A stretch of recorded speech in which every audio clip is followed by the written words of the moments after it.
morning, everyone. Morning. Morning. Thank you, Carol, for being chairperson and relating that game. I think I'm doing pretty well if someone remembers one thing that I taught over the years. Just yesterday, some of you were at the Los Angeles Betsuin, where we had what was called the Winter Pacific Seminar, and our bishop, Reverend Marvin Harada, gave a wonderful message at the opening service, and kind of in the same vein, he was relating bacon to the Dharma. And so he was talking about how, his wife sends him to the store, and he's got to buy bacon, so he goes to get the bacon, and you know how there's a flap on the back, so you could see like how much meat is in this bacon. And so he looks and tries to find the bacon that has the most amount of looks like the most amount of meat and less amount of fat. And so he picks out what he thinks is a good package. But when he takes it home and he opens it up, that first piece that was visible was pretty meaty, but the rest of the package of bacon is all pretty fatty, not like the one that was shown. And so then he reflects on himself and thinking that, I try to present a good front to people, but inside the package is not the same as what's being shown, right?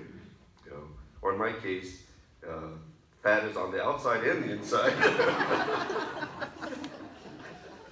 But I thought to myself, I have never ever gone to the store and bought bacon and thought about its connection to Buddhism. So Reverend Mizu gave me a good lesson there, and I think Carol's example was really, really wonderful.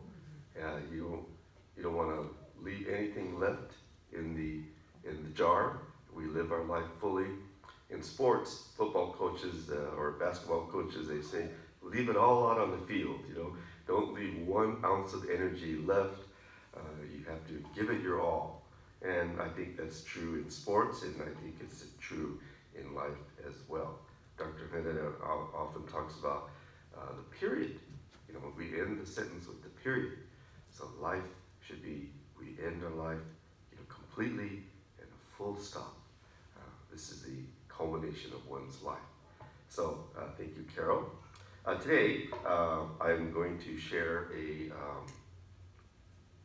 story I've shared before, and I'm sure many of you have heard it. Maybe some of you haven't heard it. This is a story a true story about anger. Not anger in general, but my own anger.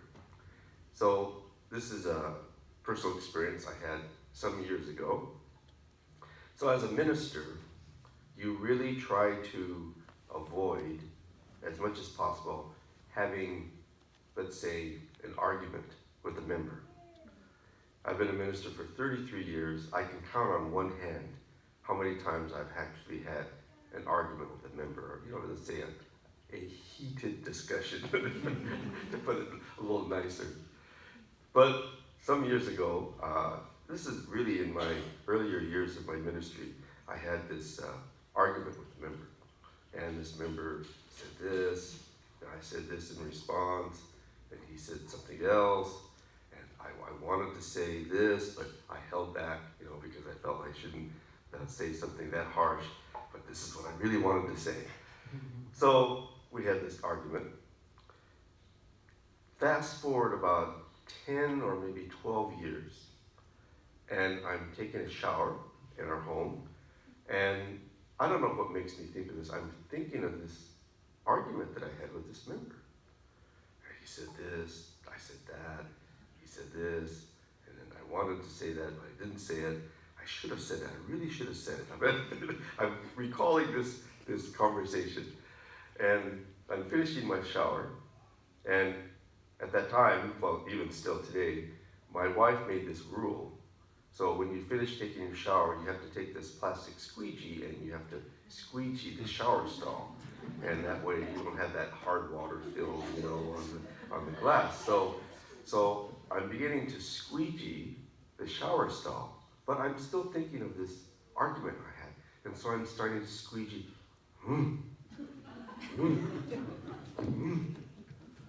This plastic squeegee snapped in two. I was squeegeeing so hard, the squeegee snapped in two. And it was like, oh my gosh, what is the matter with me? When was this conversation? I couldn't even date it. Easily 10 years or more before. And it was as if it was yesterday. It was terrible. I had to tell my wife afterwards, I broke the squeegee. What do you mean you broke the squeegee? How did you break the squeegee? I was squeegeeing a little too hard, and I broke the squeegee. What do you mean? Why were you squeegeeing so hard? Well, that's a long story. Just go buy another squeegee. So I've shared this story before here, and the last time I spoke here at Vista, it was Honko. I was given a gift by one of our members here. I don't see them here today. Hajime Ono, and Jan. He gave me this gift.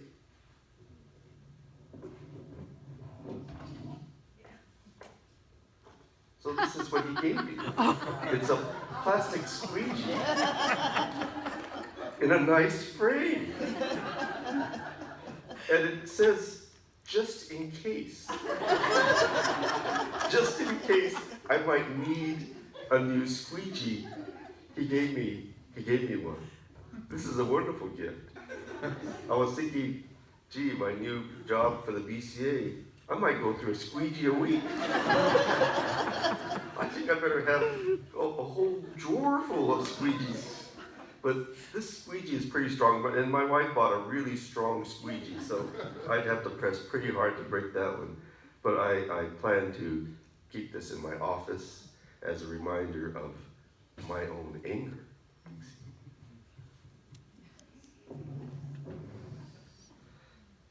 So,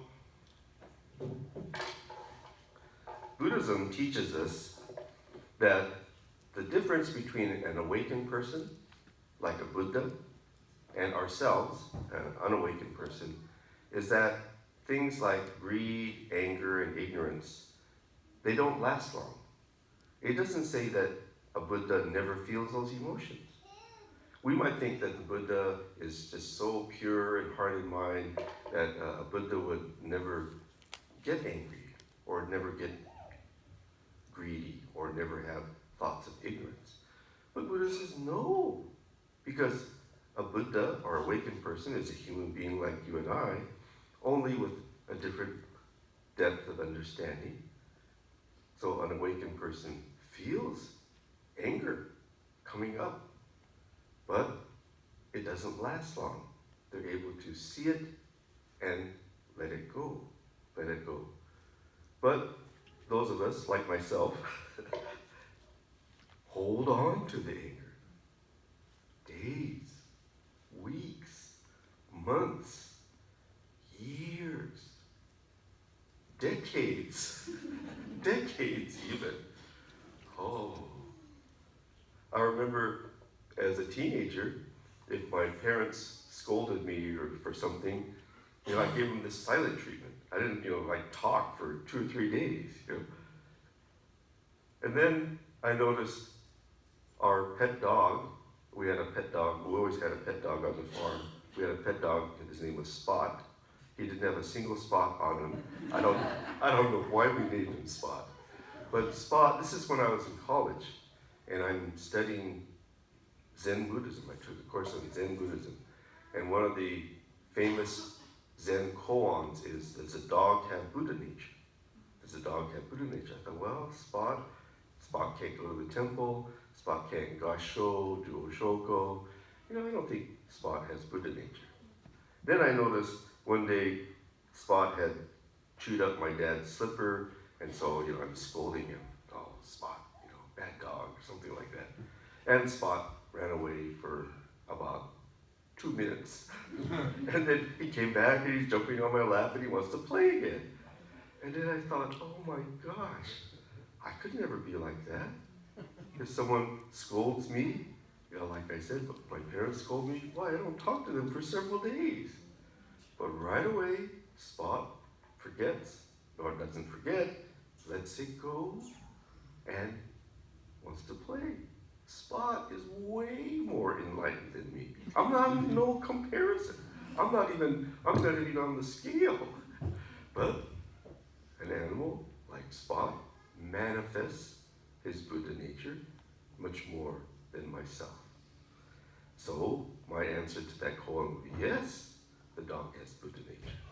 Dog has Buddha nature more than myself. So I want to focus today on anger, and we have a handout. We're going to use it a little bit for my message, and then we're going to also use it for the adult discussion.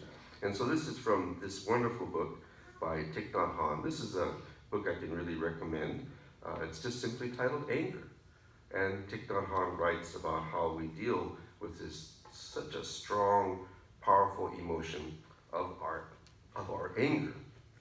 I think I've shared this story before too, but some years ago, we had a member, and he came up to me and he said, Sensei, I have to tell you, my wife really made me mad the other day. I said, oh, what did she do? She gave me this book on anger. She said, you need to read this book. I'm going to be so mad. She thinks I have an anger issue. Well, why don't you just read it? It's really a good book. He was kind of half kidding, but it is really a wonderful book. And so I want to start with the beginning. There's just a follow along as I read this first part about putting out the fire of anger. Everybody has this? Oh, okay. Oh, sorry. Can we pass this out?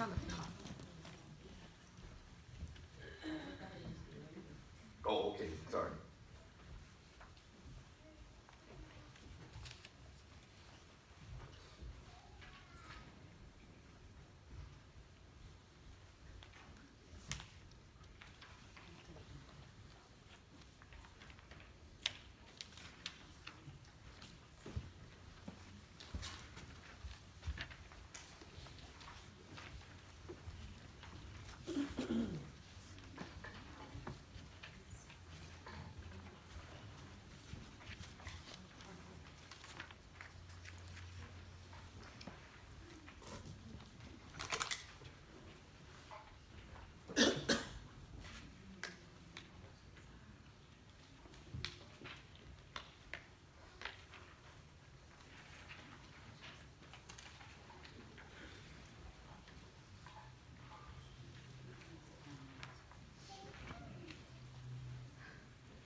Okay, so anyway, this is from Thich Nhat Hanh's book, Anger. So I just want to read a little bit here first. Putting out the fire of anger, saving your house. When someone says or does something that makes us angry, we suffer. We tend to say or do something back to make the other suffer, with the hope that we will suffer less. We think, I want to punish you. I want to make you suffer because you have made me suffer. And when I see you suffer a lot, I will feel better. Many of us are inclined to believe in such a childish practice. The fact is that when you make the other suffer, he will try to find relief by making you suffer more. The result is an escalation of suffering on both sides. Both of you need compassion and help. Neither of you needs punishment. When you get angry, go back to yourself and take very good care of your anger. And when someone, flip it over, makes you suffer, go back and take care of your suffering, your anger. Do not say or do anything. Whatever you say or do in a state of anger may cause more damage in your relationship.